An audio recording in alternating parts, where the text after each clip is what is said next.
Excuse me, can I borrow your towel? My car just hit a water buffalo. We gave the people what they wanted, and what they wanted was not a faster horse. No, they didn't want a faster horse, and they wanted all 10 cc's. I'm afraid I'm going to have to pull rank on you. I don't want to have to do this, but I'm with the mattress police. There are no tags on the nice guys' mattresses. Plenty of stains, but no tags. In a court ruling U.S. versus Fishbein, a man subjected to potential incineration while wearing another man's suit is entitled to $10,000 worth of airline tickets. It's an obscure ruling, but a very important one to the nice guys on business. Most days, they take their meds. This is not one of those days. Welcome to Fuckery with the Nice Guys. No interviews, no business content. Just your two favorite slack-jawed mouth breathers ranting about whatever. Now, strap yourselves in for Nice Guys Fuckery with the kings of fuckery, Doug Sandler and Strickland Bonner. We're back. Sexy motherfucker. Wow, you're getting right into it. Well, is that Well, I've got the band thing going now, and I got to keep the voice sharp. Although I really have not been. I've been practicing guitar, but I have not been practicing my singing, and I really need to. So you're going to be out front. You aren't going to be one of those guys that's like on the right-hand side of the stage, just playing like guitar and checking out lyrics and all that and doing backup singing Doug, and stuff. You there? I am here. What happened? No, okay, good. You froze up and then you caught up. It did the Zoom thing. It was like you were in the middle of a conversation and then you froze and there was a long pause and then you started talking really quickly. That was the Zoom algorithm fixing and correcting. I am hardwired in. I don't know if you are. I don't know what the story is on your interwebs, but my interwebs seem to be very good. It is interesting. I think. Hang on. Have you done a speed test recently? Not lately. And I think I'm actually not hardwired right now. So I've got this weird thing with my. I have this app called OnSong. Oh, no, wow, it's pretty damn good. I don't think I'm wired right now, and my wireless is 590. It's pretty All right, good. I'm doing mine right now. My download speed so far, it looks like it's in the high fives. Hold on, it's checking it out right now. Download speed is 5. Let's see, the answer is 568 for my download speed. My upload will be significantly less, but it is significantly less. It's going to be like 12. That's bad. Well, I always think over 10 is good. Well, it's going up. It's creeping up the scale. My upload is 40. That sucks. I'm at 20 for my upload speed. Damn, that sucks. Well, everybody's downloading. Nobody cares to upload. Like, who's putting stuff up on the internet? I suppose. But with everybody Zooming nowadays, they should increase that. Why does it cost more, or would it cost more to increase your upload speed and just keep your download speed where it is? I don't know why they're different, right? Why should it be different? I don't get that. Because that's how the world is, Strickland. It's always different. Yeah. So I'm going to be the front guy. I'm going to be the front guy. One of the things they said was they wanted somebody that can, they're like, can you talk to the audience, right? Like in between songs and tell them to tell like, yes, I can trust me. I can. Hey, wait, can we get my co-host Doug to zoom in? We can come up with a comedy act for in between songs. We'll do that. I love it. Oh, so I know what I remember what I was saying now. I've got them on my iPad. I have this program called OnSong. And it's really great for lyrics and chords. Like you can change chords, like change keys and all kinds of shit. It's very clever. It's a cool program. But there's certain things that it's easier for me to do formatting on my computer instead of on the iPad. Yeah. And so for me to be able to see it on the computer, I have to go to a specific IP address and I have to be on the same network. So in other words, if I plug my PC in, technically I'm not on the same network as the Wi-Fi. It's weird. So it won't connect unless my PC is Wi-Fi. Let me tell you where you lost me in this. Let me tell you right after you said, I'm going to be the front guy. I'm going to be the front guy for the band. Right after you said that, I completely completely got lost. It's all good. It's all good. It just doesn't matter. It's just all technical, weird bullshit. Doesn't matter. All right. I have one thing that I want to talk about, and this could, for all I know, this could take the rest of the episode to talk about this. But anything's possible. Hold on. Let me tell you the name of the movie. Let's see. Leave the World Behind. I've heard it, I think. I don't know. I got to look it up. Is this a new movie? Oh yeah, you have to watch it. I was only going to tell you Leave the World Behind. You have to watch. If you have watched it, we can talk about it. If you haven't watched it, it's going to be really challenging to have a conversation about it, because it's all about like this dystopian future where we're reaching the apocalypse. It's about to happen. Oh, I saw an ad for this the other day. I almost watched it, but I didn't. Is it good though? I should watch it? Well, I'm not saying that it's good, and I'm not saying that it's bad. I'm just saying it's a subject that is very interesting to have conversation. It is a party starter conversation. Have you seen Leave the World Behind? Because it really does talk about, what could happen based upon the fact that we are so connected to technology. You take somebody's internet away, their phone away, and their computer away, and like what is left behind. It is crazy how dependent we are on electricity and computers and internet right now. It's ridiculous. Yes. Yeah. Really like if you would have had this conversation, let's say, I don't know, in 1985, you would have said, can you imagine just somebody taking electricity away? Right. And how dependent we are upon that. And then, the new electricity is the internet. Now you take the internet away and all communications away from people, and you're completely screwed.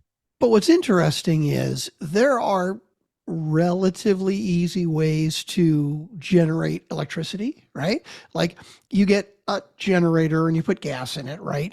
Or like there are ones where you can crank a bicycle, whatever. Like if you really have to have electricity, there are ways you can get it. But like the internet, when the internet is down, what the fuck do you do, right?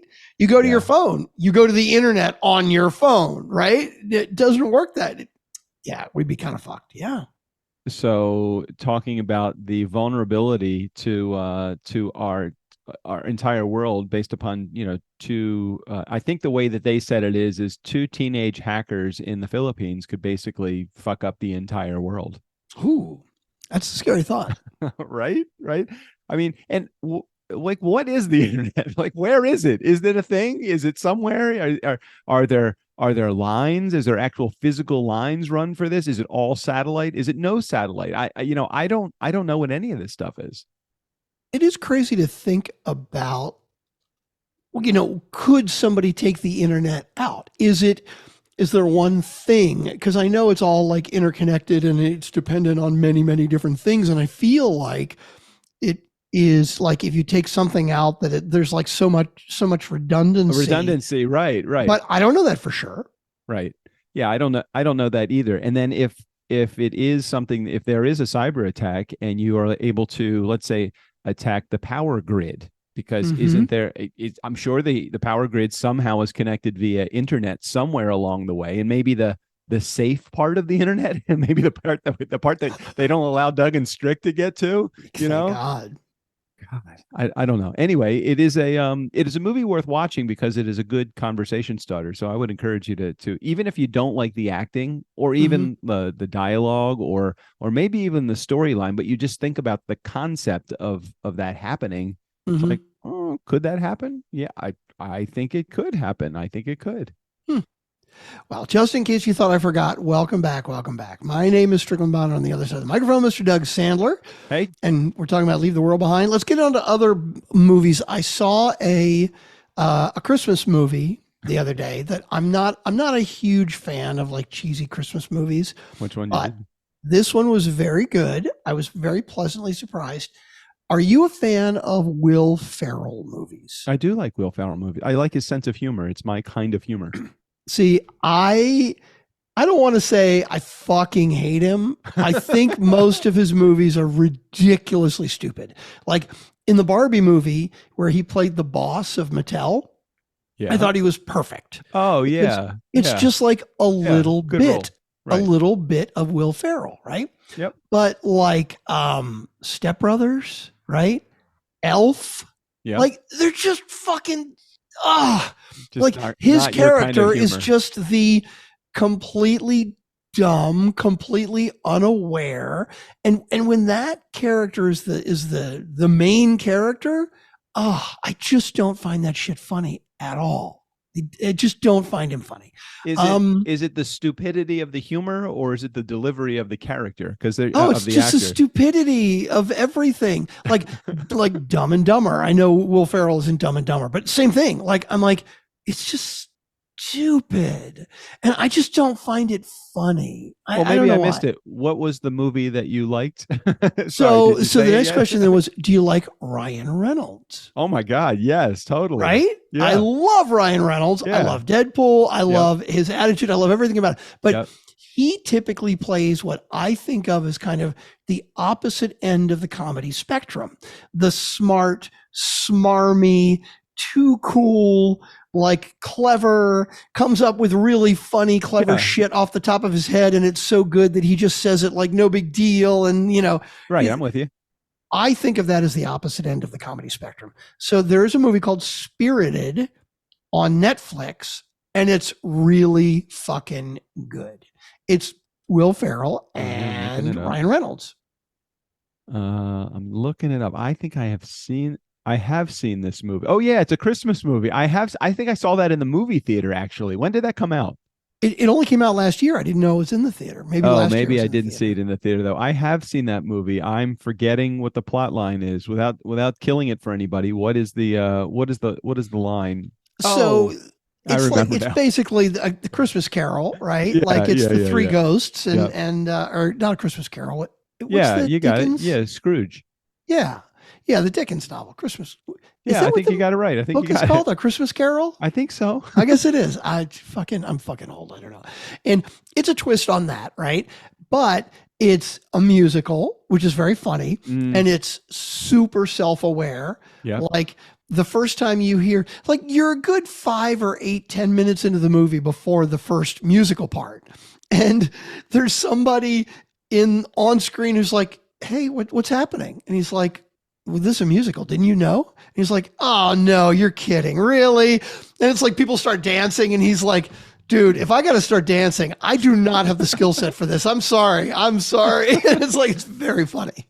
So yeah, I did see that. I'm trying to recollect what the movie was about. I mean, obviously A Christmas Carol, I got the whole Scrooge thing and the Ghost of Christmas Past, Present, and Future and all of that. Ryan Reynolds is the guy that goes on the journey, right? Yes, exactly. And Will Ferrell, is he the ghost or is he He's the Ghost of Christmas Present, yes. I got it. And it's very funny. And they play to type, right? Like Will Ferrell is the Ghost of Christmas Present who, I don't want to spoil the plot, but let's say he's been the Ghost of Christmas Present for a very, very long time because maybe he's not really great at what he does. Like he could move on, but he's not. And then Ryan Reynolds is like, he's actually kind of an asshole. He's very selfish. Oh my God, the first production number with him is so fucking good. He's like a salesman. It's really good. He's an ad agency guy. So are you playing Siskel or Ebert this go round? Because I think last week I played Ebert. Do you want to play? Ebert this week? You know, it's so funny. I have not seen either of them in so long. I couldn't even tell you the difference in the personality between Siskel and Ebert. Who's the nice one and who's the asshole? I think Gene Siskel is more of the critical guy, the one that lived longer. Roger Ebert, he was the heavy set guy, the one that was a little bit more jovial than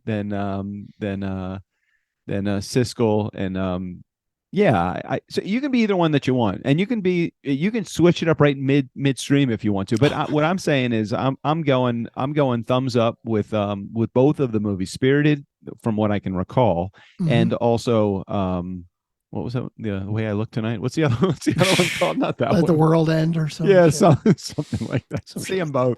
Yeah, Spirited was really cute. I liked it a lot. It was very fun. Did you say you watch it on Netflix? Yep, Netflix. Yeah, I am. I'm in between shows on Netflix right now that I had to bail on Scandal.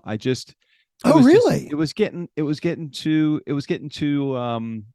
every day the same idea. Maybe I don't know why does Scandal like I don't get a lot out of the Scandal other than there's so much fucking scandal in this thing. I'm curious how far you got into it. A few Did you make it seasons, through I a think. first season? Yeah, for sure. Okay. I think 2 or 3 seasons, I think. Oh, so you got pretty deep into it.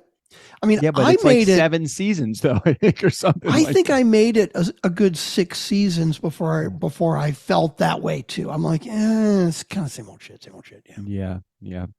Well, I went out to my truck today and discovered there's a leak in my air conditioner. So I'm like, I've sent I sent the support ticket to the company. They're like, yeah, you got to tighten that fitting, and if it's not, you gotta redo the fitting. I'm like, if I gotta redo the fitting, does that mean I have to recharge the air conditioner unit, or does it automatically stop if the unit? I have no idea how that shit works. I'm like, really? And I'm putting carpet in it, and I discovered all this rust under the old carpet. I'm like, shit. It's the Fetzer valve. You got to do the Fetzer valve. It's all ball bearings nowadays. It's all ball bearings.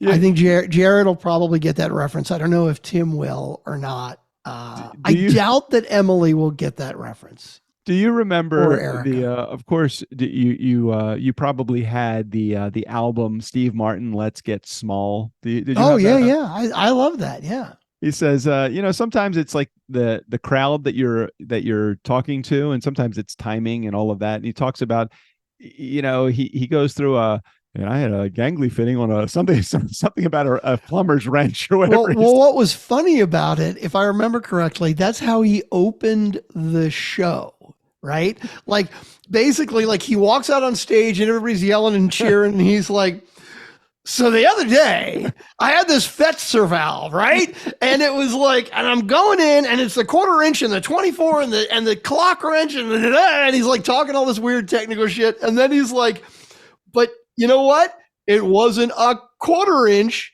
It was metric. No, he goes, it said sprocket, not socket. Oh, right. And he goes, hey, wait a minute. Weren't the plumbers supposed to be here tonight? Right, exactly. This infuriated his supervisor, so he went and got a volume 14 of the Kinsley manual, and he read, the Langstrom 7 wrench can be used in the Findlay sprocket. Just then the little apprentice leaned over and said, it said sprocket, not socket. Jerry Seinfeld had American life is going. Do you remember the Jerry Seinfeld American Express ad about that? No. It was a really funny ad where he's doing stand up in England, right? And this is like a 1-minute ad, right? So it's all really quick, compressed. And he walks over and he's like, and the truck is driving down the road, and I had to turn my flashlight on, and it's like, and it's silence, and he's like, oh man, what's going on? And he pulls out his American Express. He's like, I guess I got to check out England, right? And so he pulls out his American Express and starts checking everything out. And he's like, when I opened the boot of my lorry, the torch was really bright, and everybody's like, it's like you don't even speak the language. You got to, yeah. Yeah, that's it. It's sprocket, not socket. Let's get small. Now I need to get Steve O'Brien to do that. But he'd probably add on to that, being like, it wasn't socket, it wasn't sprocket, it said socket. What the fuck does that even mean? That kind of reminds me of all of the what albums did you have as you were growing up of the different comedians? So I had George Carlin, probably 2 or 3 of his albums, maybe more. I never really bought comedy albums. No, because I couldn't listen over and over again. I think I had a Robin Williams album one time. I did have a Monty Python album that had 2 grooves. Do you remember that one? Monty Python, it had 2 grooves. No. So, a record, 2 grooves? A record on each side. There's only 1 groove. It's a very long groove, right? Yeah. Oh, of course it's 1 groove. That's okay. Totally makes sense. It's 1 groove. It goes all the way. Each side is 1 groove. So the total album has 2 grooves. Right. Monty Python came out with an album that had 2 grooves on one side. So depending on which groove you put it in would determine what you're listening to? 100%. How the Basically, hell? you listen to the album and it's like, oh, that's really funny. And then next week you listen and you're like, wait a minute. I've never heard this before. What the fuck?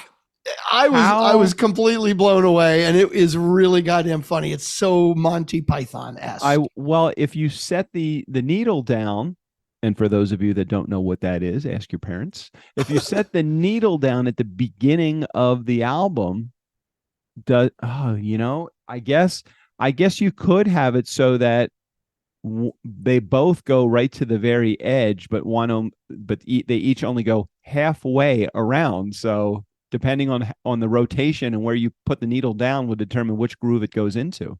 Mm-hmm.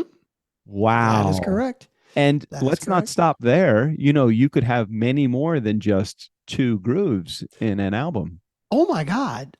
So of course I had to Google this, right? Yes. 10 albums that explore the multi-sided record phenomenon.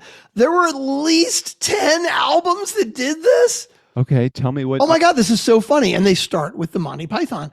When the members of Monty Python were mapping out what would be the comedy troupe's 4th album, 1974's Matching Tie and Handkerchief, they wanted to do something unusual to mess with the form and format of the typical vinyl record. They knew it would have the unusual collection of sketches borrowed from their television show alongside new material. Hey, you got a record and it goes from the outside to the middle. Why couldn't you start at a different point and do the same thing with a concentric circle so you wouldn't know where you're going to go in the record?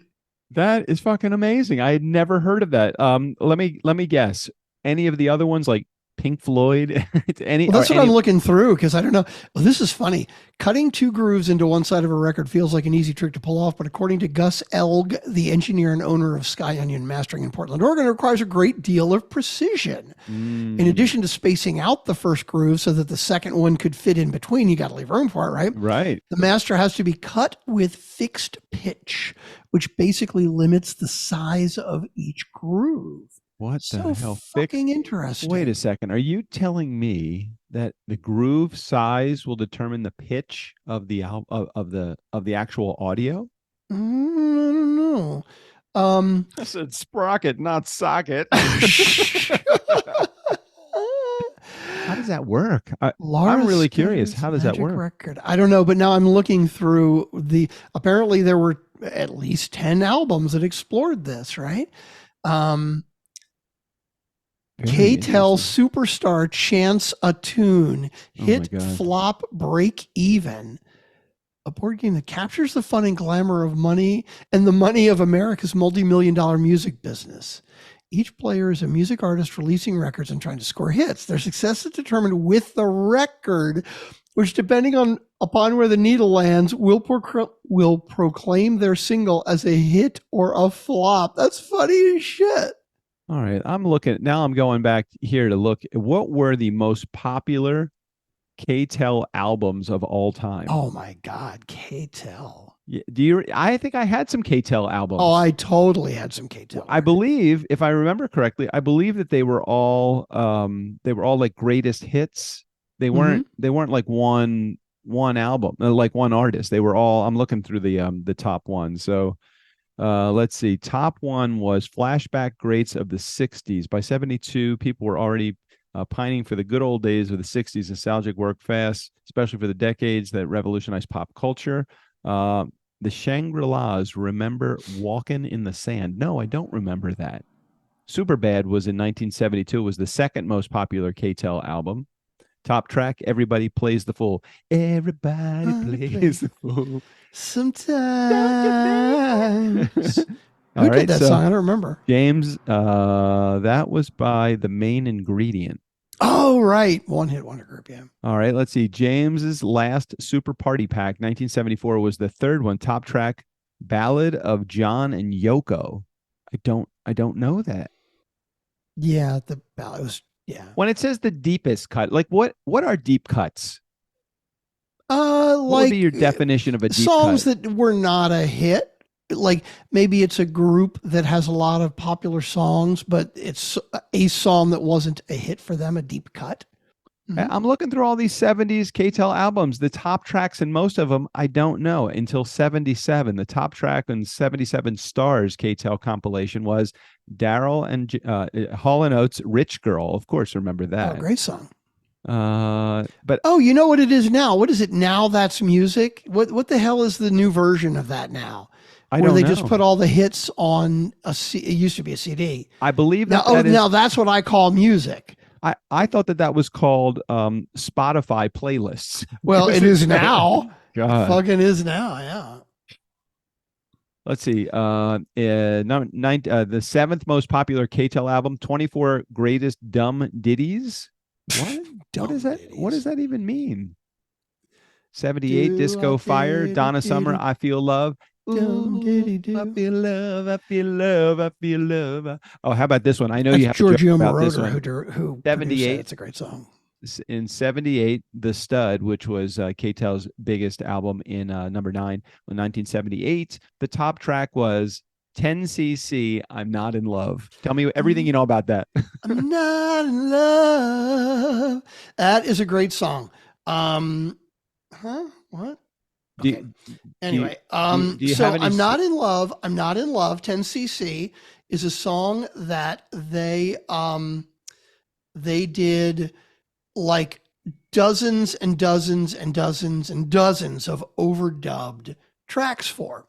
So if you listen to the song, you've got the like the background where it's like, oh, it sounds like really washy vocals, right? So the way they recorded that was they had a bunch of people like around a mic and would record it. And then they would do it again and again because they wanted a really ethereal, soft sound, right? Yes. They figured out at the end, like they're like, hey, I wonder how many voices we have. Like they looked at how many people were singing on each track and how many times they overdubbed it. They had over 1,000 voices on there. Yeah. And that was one of their, that was one of 10cc's only hits. They also had The Things We Do for Love.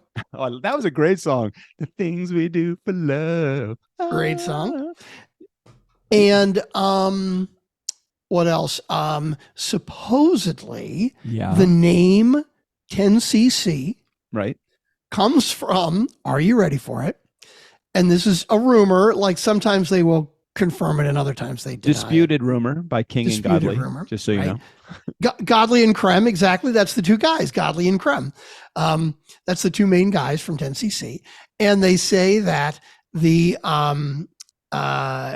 reason they called it 10cc was the normal amount of ejaculate from a man when he orgasms is 9 cc's. And so they wanted to be a little bit more than that. They wanted to be 10cc. So Nice Guy Community, we're just fact checking for Strickland. It's the name of the band. The two guys were King and Godley, and the interview was done by Creme or Cream, Creme. I don't know how you say that. No, it's the two guys in the band are Godley and Creme. It's funny. It says Godley and King. Hold on. Because the two band guys that made up 10cc are Godley and Creme. And yeah, members. I'm writing. I'm looking right now. Let's see. Graham Goldman, Eric Stewart, Kevin Godley, and Lowell Cream. Okay. Yeah, so the Godley and Creme are the main guys, yeah. Yeah, you know what? You can go to the internet all you want, Wikipedia, but I fact-checked Strickland, and the Wikipedia is wrong and Strickland is right. I have so much useless fucking rock and roll trivia stuck in my head. I think I've told the story before. You remember Tom Blagadine, right? Yes, he calls me. This is one of our band leaders. This is like in the 80s. And he's like, hey, man, you know the song, you know the song How Long? It's like kind of classic rock song. I was like, oh yeah, that was a one-hit wonder group, Ace. I think it was 1971. The singer was oh shit, it went right out of my head. I know who the singer is. Not Paul Rogers. God damn, now it went right out of my head. See, I'm getting fucking old. That's all right. You keep going. You're doing fine. And he went on to sing for Squeeze and Mike and the Mechanics. And Tom is like silent. on the other end of the, and I'm like, what? And he's like, how the fuck do you do that? Like, I was just curious about, like, this is like a weird song. I'm like, maybe you know the band. How do you know the fucking history and the singer and the fucking other bands that he sung in? I'm like, because dude, I'm Strickland fucking it's a fucking Bonner. curse. Yeah, exactly. In fact, another great story I heard about the same. Now I got to remember the damn singer's name. Give me the name of the band. I'll look it up. It's well, Squeeze. It was in Ace, and then Squeeze, and then Mike and the Mechanics. Shit, why can't I remember his name? It's Paul something. It's not Paul Rogers. It's Paul. Paul Carrick. That's it, Paul Carrick.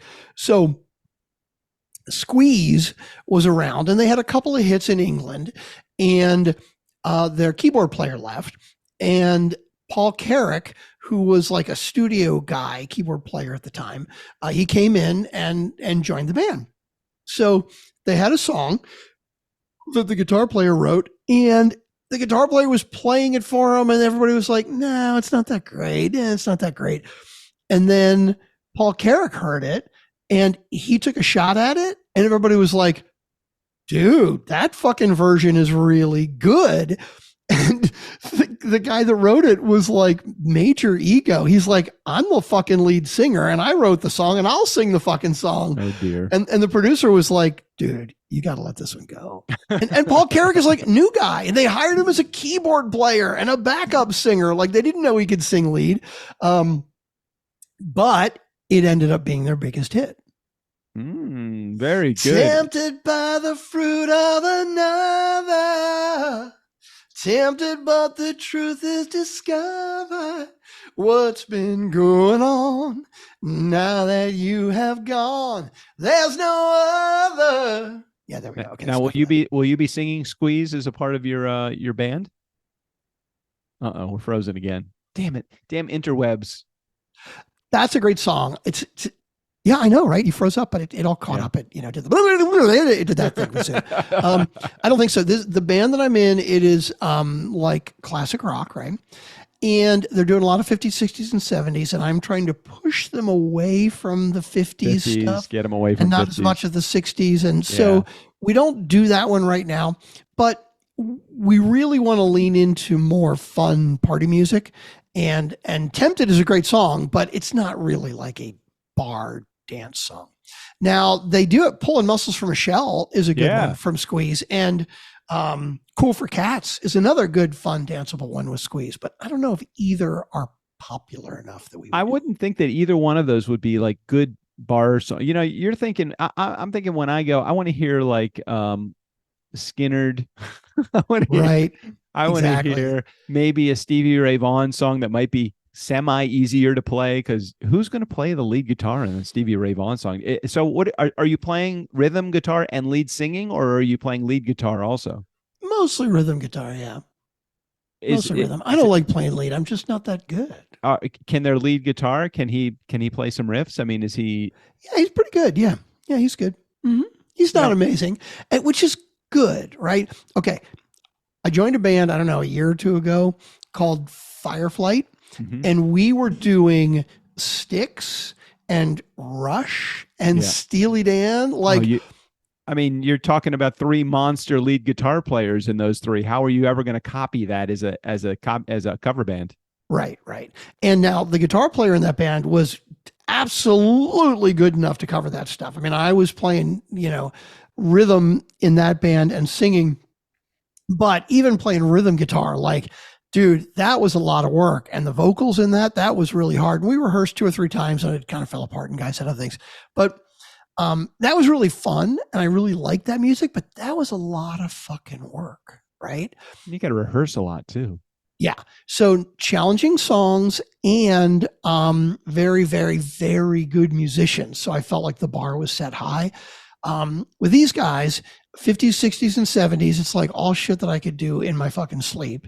And they're good musicians. They're not great. I'm going to say this because I don't think hopefully they're not listening or they're going to be offended. I mean, they're all really good and they're all really competent. There's nobody that's like, dude, you're amazing. And that's okay. Because I don't want that. because I'm not that. I'm not a ridiculous, amazing musician. And so I don't want to be like, oh, shit, I'm not good enough for these guys. And so, like, I've got rehearsal tomorrow. Like, I haven't even really thought about the songs. Like, like as soon as we finish up tonight, I'm going to start rehearsing. So it's not the kinds of things where I got to rehearse every day for an hour or two to get this shit down. Any Eagles on that list? Not yet. But we are working up songs that have more harmonies. I mean, Life in the Fast Lane, I think is you got, or Hotel California has got to be. I mean, you know what? It's funny you say that, because Hotel California actually is on the list, even though we haven't rehearsed it yet. And I said, guys, like, do people want to fucking hear this? Like, I love Hotel California. I think it's a great song, but you can't dance to it, right? You're going to maybe slow dance. And musically, it's challenging, right? It's a good, tough, hard song. And it is a recognizable guitar solo. And if you play anything other than that solo, people are going to be pissed. Right. It's a dual guitar solo. Like, you got to have two players, and you got to play it like the fucking record, or you are going to get shit. That is totally when you got to play like the record. Any Journey on your list? Yeah, we're doing Don't Stop Believing this week, which is fun. Again, this is one I pushed him on. Never played that one before. It was funny too. The guitar player calls me and he's like, hey, you know, before I put the time in, like, do you just want to play the lead on these? I'm like, yeah, on that song. I'm like, yeah, I can do it on that song. Right. Yeah, because you've only played that 3,000 times. You've played that behind your head, I believe, if I remember correctly. Probably, yes, definitely. Probably. Yeah. Well, I'm excited. Yeah. So wait, when's your first gig? January 26th. That's why we had to move the 4-star, because our first gig is on the last Friday of the month. We have a regular gig the last Friday of the month at Mulligan's, and it's a 2-hour gig. It's like 5 to 7. So it's like happy hour too, which is really cool. I love 7. It's like you can still get in bed by 8:30. I know, right? Not that I'd be in bed by 8:30. You would, but I do totally like the fact that it's relatively early. Well, good for you. I'm excited that you're able to play in the band. You know, you really lifted my spirits today, Strickland. I'm really so glad to hear. Really did. I love that. Heading into the new year, and I'm looking for all sorts of great things in 2000. Maybe I'm heading into 2024 with expectations that are maybe a lot higher than they should be. Maybe I just knock them down a little bit. So, what do you have planned for Christmas? We have a holiday party that's happening this weekend, a block party this weekend, and then we have another party here at our house. But I don't know what we have. Oh, on Christmas Day, we're actually going to do what we did on Thanksgiving Day, which is go and help at a I don't know. They're not homeless. They're just people that are in, what is it called? Food insecure. Okay. So, I guess that's the politically correct way to say that. Well, because they're not homeless people. I mean, some of the people don't have homes, but most of the people have homes. They just don't have a place to go, or maybe they can't afford food. So there's a local church here in Ojai that does. I think I asked my neighbor, who I know is very involved in his church. I said, do you guys have like any kind of like, do you serve like the homeless, or do you do anything like that? And he says, well, we have something that we do down at Libby Park, which is very close to where we live. And we had about 100 people show up, which is kind of cool for Thanksgiving. So I think we're doing the same thing again on Christmas Day. That's cool. Yeah. You said you're doing like a block party? Yeah, this weekend we have a block party on Saturday. I'm excited. So the day after this airs, I think we have about 50 people that are coming. JJ organized the entire thing, put together all the neighbors, and that's nuts, because that's what I was going to ask. Like, are you tight with your neighbors? You know a lot of your neighbors? We know. We want to know more. I mean, we have such a great neighborhood. This is a really great neighborhood. There's a lot of families of all different ages, and it's just a really cool neighborhood, very close to downtown Ojai. And it's one of the only like solid neighborhoods in the whole town. It's like, you can tell there was like 4 or 5 streets. The streets were put maybe 100, 125 houses that are here.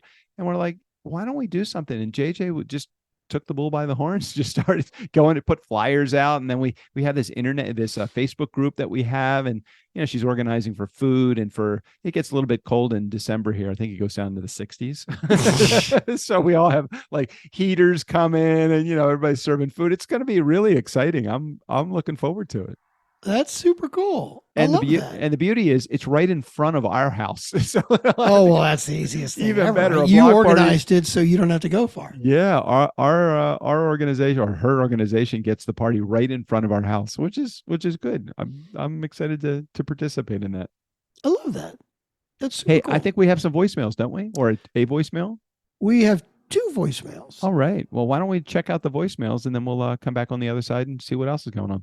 And look at you moving the episode along. I just wanted to make sure I'm being sensitive to the hour. I really am. I'm trying to be sensitive to the hour. I appreciate it because I'm going to. I haven't eaten dinner yet. You have an appointment at Walmart. You on a Target? No. I did buy a power tool the other day though. What? Hold on a second. What did you get? A power tool? Did you get a name brand power tool, or did you get something off brand? Ryobi, I think. Is what I got. Ryobi used to be a knockoff, like I'm not going to get a DeWalt or a Milwaukee, but I would get a Ryobi, and now Ryobi is like it's challenging the big boys. So, what kind of a power tool did you get? I got a router. Now, did you get an electric router or a battery powered router? It's so funny. I was looking at the battery powered, like I wanted a portable router because I just want a cheap one, right? Right. And they had a couple of portable ones. There was it wasn't Ryobi, it was a different brand. I don't remember. They had a portable one, but Home Depot only had the router without the battery. So I'd have to buy the battery separate, but the only batteries they had was like a 6-pack with a charger that was like $80. I'm like, I don't need 6 fucking batteries. And then they had a weird deal where if you buy a 4-pack of batteries for $100, you get a free tool. It was fucking weirdness.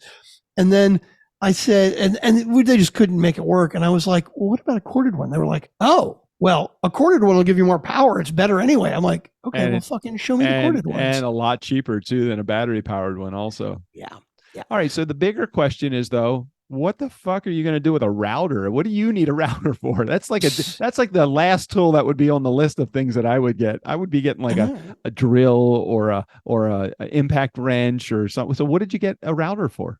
So I have a Strat, a Fender Stratocaster that I got 2 or 3 years ago. And because I used to have a 74 Strat back in the day and I was missing it. And so I bought what's called a retro, like a reissue. Yeah. It's a 70s reissue Strat. So for those of you who don't know, even brand name guitars like a Les Paul or a Stratocaster, they do go through changes over the years.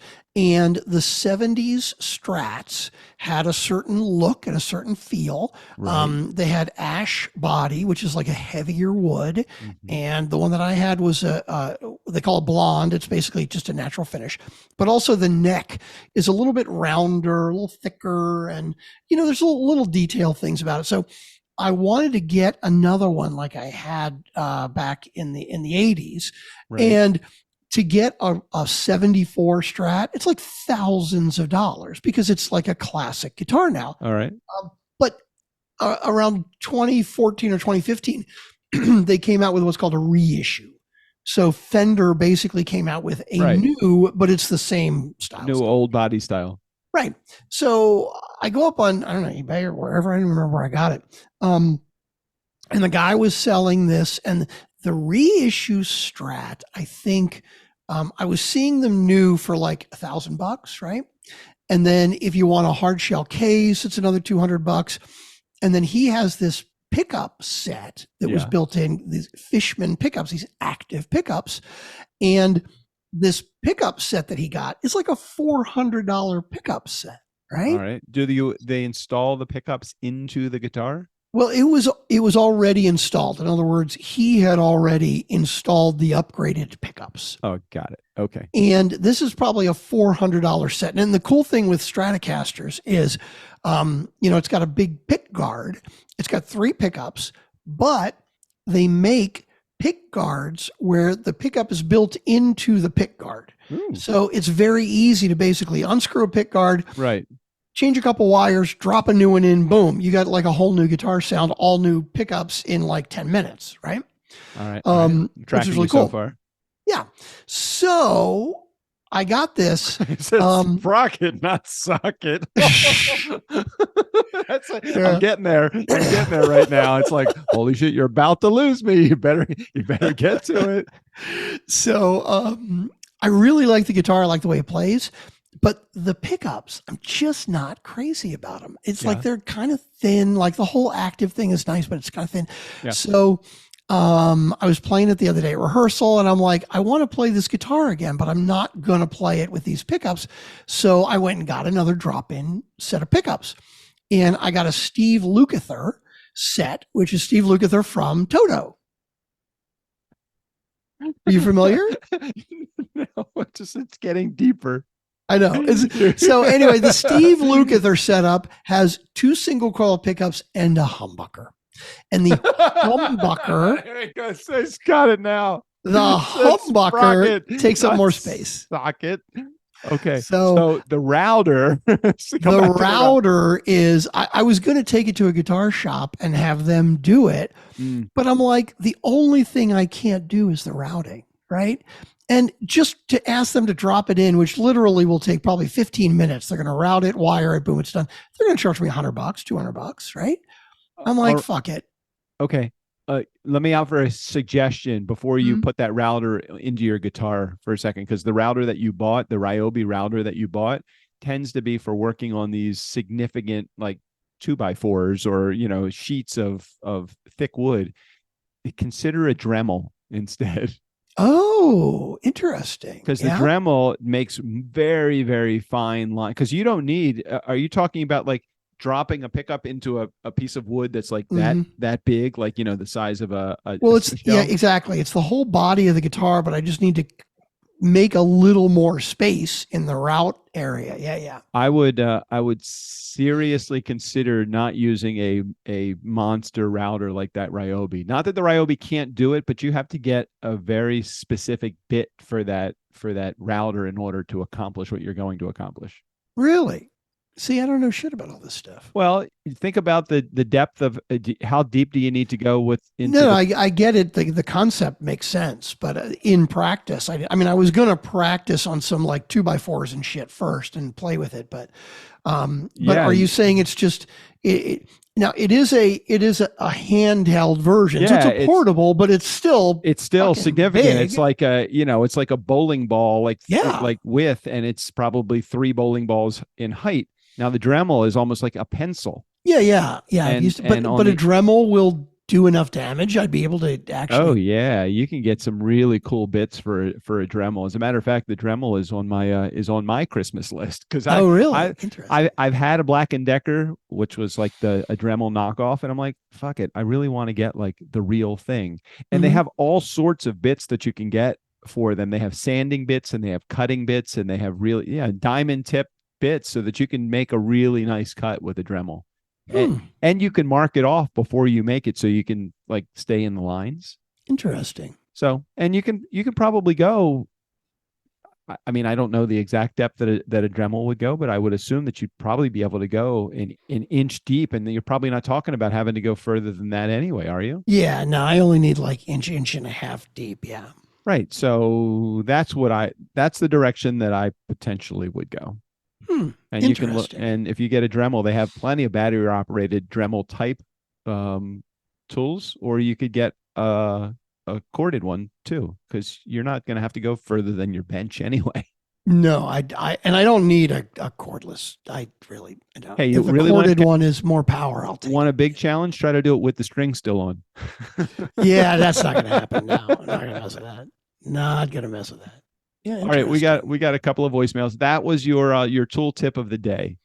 And I realized before I hit play that I didn't check this. Hey, do you remember very early on? Oh, this is going back, and maybe only Tim and Jared might remember this because you guys were probably the only 2, and maybe even Sean, if he's listening, you might have been the only 3 that have been listening for that long. But didn't we used to do tech time or tech tip, or Strickland's looking at me like deer in the headlights. Maybe I don't fucking remember. We used to have a segment of our show called Tech Time, or we had maybe we were fucking organized for about a year, and we really planned it, and we thought about it and talked it out, and then we were like, fuck it all. Oh. We might have done something like that. I wouldn't doubt it. Oh. You know who would remember? Patient Zero, Paul Morena. Oh, that's true. I didn't even, because Paul is not an outspoken member in our community. I mean, Paul, I know every once in a while we'll get like an email, like Strick will get an email from you like once every other year. And I may get like a text message from you that's talking about whatever's going on in your business and your life, which I love hearing from you, Paul. But you're not top of mind because we don't hear from you as much as Jared. Right. If I get like a really good scotch or a really good whiskey, I'll text him and say, dude, what do you think of this? And he'd be like, hey, oh, what's the difference? I knew that. I'm so glad you said that, a really good scotch or whiskey. What is the difference between bourbon and rye? I think bourbon, is made with wheat, and I think rye is made with, I don't know. I'm gonna Google that right now.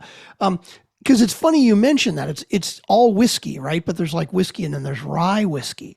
What's the difference? We went to a foo bar last night for our $20 drinks, and we had something that had rye in it, and it tasted very similar to bourbon. And I was like, oh, what's the difference between whiskey and rye? Okay. Unlike bourbon, rye whiskey can be made in any country. I thought bourbon could be made in any country. But like bourbon, U.S. rye whiskeys come with specific requirements. For a U.S. whiskey to be considered rye, it must be with 50% rye, a wheat-like grass used to make some beers and vodkas. I've actually more recently been liking and drinking more rye. Like I got Wild Turkey Rye 101. It's like 101 proof, and it's really fucking good. I like it. Do rye and bourbon taste alike? Rye is generally spicier than bourbon, with a distinct taste that once you learn to recognize, you'll always recognize it. Limestone Branch Distillery's minor case straight rye whiskey was created in honor of MC Beam, a distilling career who was cut short by prohibition. Yeah, that would do it. Well, according to Whiskey Mag, using rye bourbon adds body, earthiness, and boldness, which balances the sweetness that corn provides. And we like this combination of flavors. I might like rye. Rye costs more and is harder to use, but the payoff is that it produces whiskey that tastes really good. Most would agree that bourbon is a sweeter taste than rye, with notes of vanilla, caramel, and oak. See, I think that I might, let me take that back. What I just said, I might like bourbon more than I like rye. Then some bourbons are really like, some of them have a huge proof to them. I mean, they're really like, I can't even sip it. It's that it's too boozy for me. I'm with you. Yeah. I like it. Okay. Anyway, that's enough of that. We need to get to the voicemails. Let's do it. The voicemails. Yeah, here we go. Oops. So I did share the sound, but I forgot to change my setting here. Wow, why was that on like half speed? To that, I don't know. It did sound weird, didn't it? Hold on, let's try it. I don't know. I can't hear it. No, here, oh, really? No, not at all. Maybe there's another setting I need to do over here. Let's do this and this. There's too many. It's like, as Strickland just right now, as I'm watching Strickland and his hands move, and I'm looking at the Hindenburg, which is the program that we play him through. He kind of reminds me of a telephone operator from the 50s. You're putting in all the things. And now you want to mess with Emily. Yeah, go ahead. Because Emily usually listens at 1.5 speed, and last time when she was on, she commented that, "Oh my God, that music is so slow." Right? Yeah. You ready? Mm-hmm. Oh, it didn't do it. There it is. It's too fast. Wait, too fast. Too fast.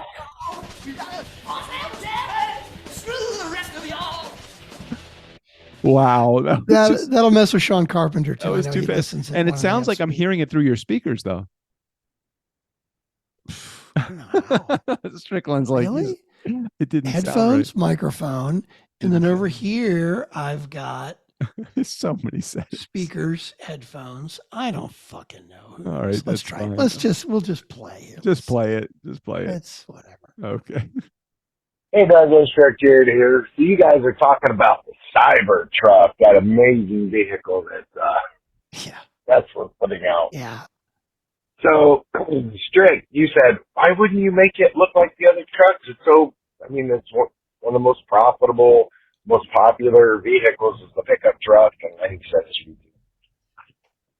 You know, in the words of the great Henry Ford, if I give the people what they think they want a faster horse. Mm-hmm. So he's changing things up, man. Now, my true feelings about the truck is it's fucking ugly. I totally agree. I would never own one. Totally. If somebody gave me one, then I'd probably sell it. Yeah, I'd have to think it over. Anyway, I agree, but by the same token, man, a shit ton of people paid him a fuckload of money to get that fucking truck. True. Yep. Apparently, it's working. And maybe it's just because it's different. I don't know. Anyways, I couldn't resist calling in. See you guys. Take care. Appreciate you.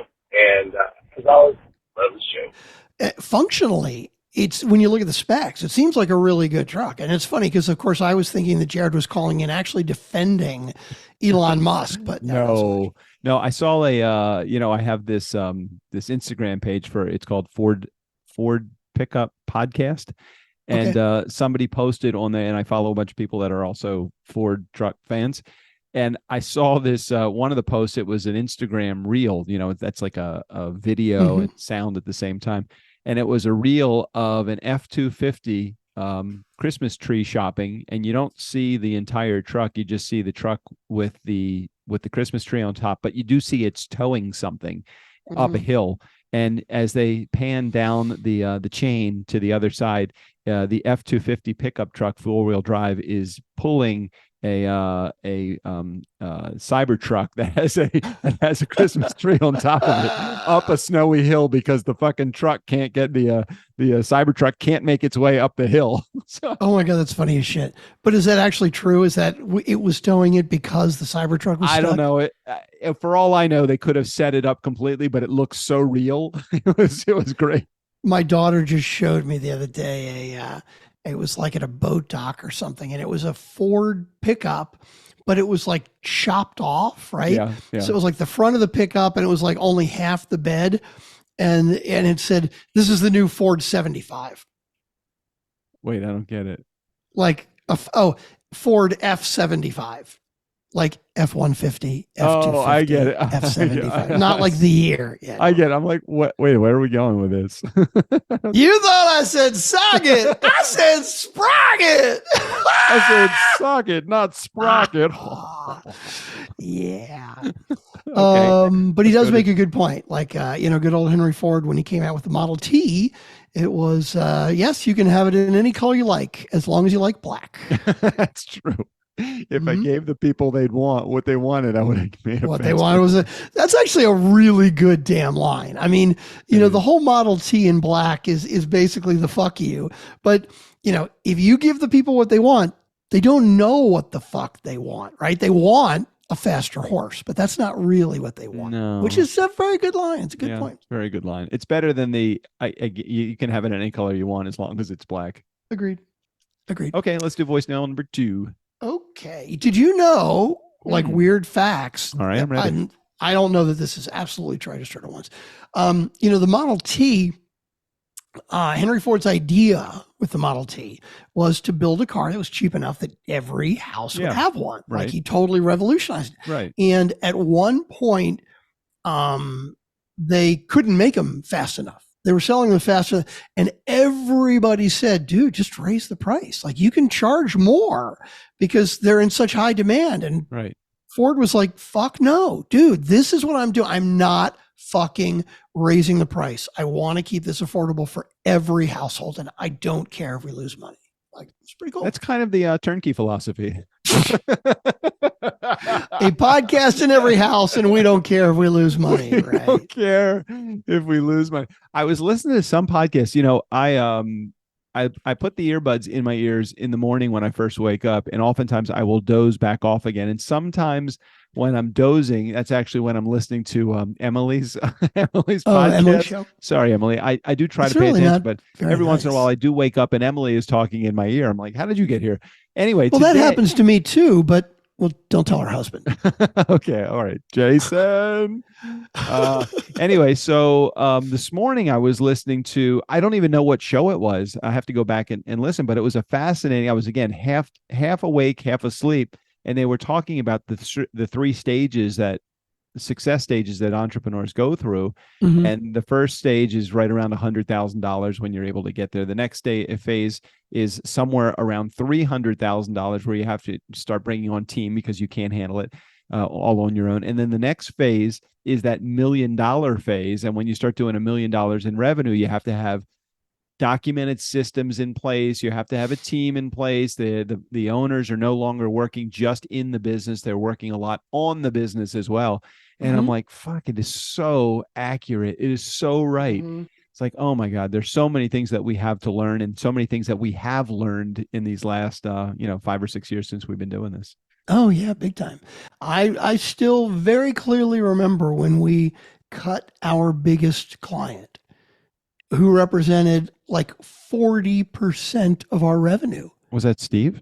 Yeah, Steve Olsher. God. We were like, you know what? This just doesn't align with what we're doing. And we're like, he gave us, he brought in a lot of fucking money last year. We were like, nope, not going to do it. It's so funny. I remember, and we were like, decision. It was a hard decision is right. I mean, it was a shit your pants decision, but it was at the same time, it was like, we knew it was so easy to make that decision, even though it was hard to make it from a dollar's perspective. It was easy to make it from this is not the direction that we want our company to go in. Yep. That's it. That's it. Exactly. Very interesting. Okay. We ready for voicemail number 2? Do it. Hey, Doug, it's your voicemail number 2. Okay, so now we talk about the sandwich thing again, the 4 hours for a sandwich. Oh my gosh. You guys, you're just doing it wrong. If you got to wait 4 hours for a sandwich, you go to the place with no wait, you buy your sandwich, eat that sandwich in line so that by the time you can buy a sandwich, you're hungry again. That's the solution right there. Problem solved. Shit. I'm with you, Drake. I'll just go get something to eat. I don't care how I get the gist of it. Yeah, he was getting cut off. I think he had bad cells somewhere. But I fucking love food. I'm not the kind of guy where I'm like, oh yeah, whatever, I'll eat whatever, right? Like, I love food, but I'm not waiting for fucking. I've never eaten anything in my life that I'm like, you know what? I'd sit and wait in line 4 hours for that. Certainly not a fucking sandwich. That's for goddamn sure. Well, fortunately, let me say that. Fortunately, when we went to Alantica in Venice, California, the line was only about 15 minutes long. You know, if totally I'm doable. with a partner who really wants something, I'm happy to wait 15 minutes, even if it's something I don't care about. I'm totally down with that. So, yeah. Okay, 15 minutes is acceptable. I totally thought that was acceptable. And we were always in sight of the shop. So the challenge when we did that 3 or whatever hour wait that JJ did in Los Angeles when they had their pop-up shop, there was most of the time we were not in sight of the shop until we rounded the corner. I'm like, this is not motivating for me. Right. But we were right there and the shop had just opened. They actually probably could have handled the line a little bit faster if they would have had a really good, they didn't have their system down yet at the new place, but great sandwiches. Alantica in Venice, California. Highly recommend. 2 thumbs Love up. it. Excellent. Siskel, I'm looking at my songs for my rehearsal tomorrow. I've got a few things to work on. So. Strickland's gonna be working. You still have your green Carvin? Yeah. Oh, you do? It's right behind, as a matter of fact. I just happened to have that right here. Look at that. Now this one it's interesting because it plays well, but it doesn't play great. It's definitely not my favorite. I love the way it looks. Like, I love the neck with the what do they call that? The wood, like it's like a not starburst or something. I forget what that's you called. See how it's like maybe it is spalted. I don't know, where it's got like little cool. Are you talking about the neck or the body? The neck, the swirly. I don't know what that's called. I don't either. It's almost like teak. Yeah, but the body is like a I don't fucking remember. What Very similar to mine, except mine is like brown. Mine's still in the case. I think I've played mine like 4 times. It's really nice too. It's a really nice guitar. I like it. Yeah, I love the way this one looks, and it plays well. It doesn't play horrible. It's not like I would get rid of it, but the problem is I've got a 2 others that I just really love. I got my blonde Carvin that's really all kinds of flexible with the coil splits. Yeah, there's some weird shit with the electronics here too, like my little switches. You don't want that. I need to get it fixed. Yeah, you got to get that fixed. Take that back to the shop. Now that you're going to make One a of these career days. of it, you know. Exactly. Okay. Now I can actually, I can go play a gig and make $100, which gives me justification to spend $200 on my guitar, right? Oh my God. Is that what the paycheck is now? $200.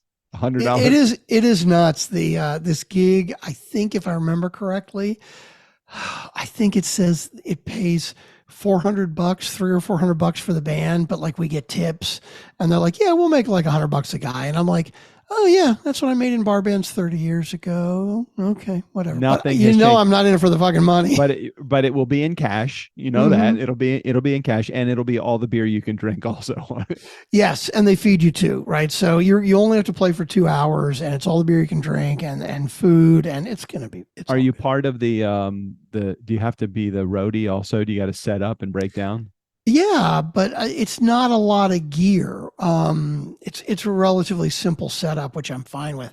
When I was doing sound for Hair Metal Giants, I think I told you about that. I really like the band. They're super fun.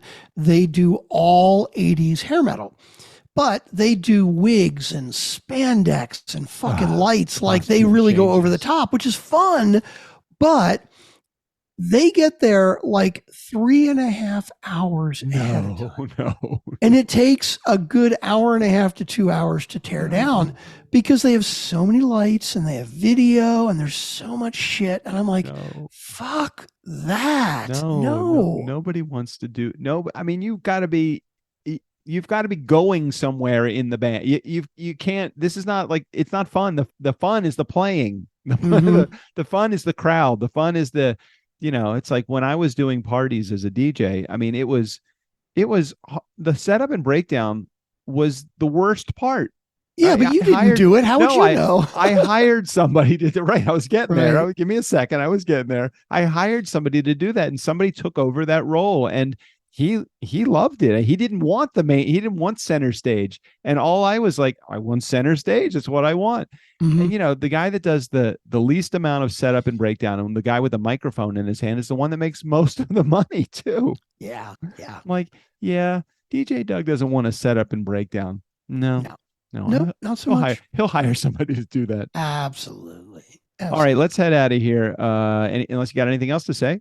No, we're well over an hour. We should wrap this. We gave them everything we could. We gave the people what they wanted, and what they wanted was not a faster horse. No, they didn't want a faster horse, and they wanted all 10 cc's. Steve O'Brien, go ahead and take us out of here.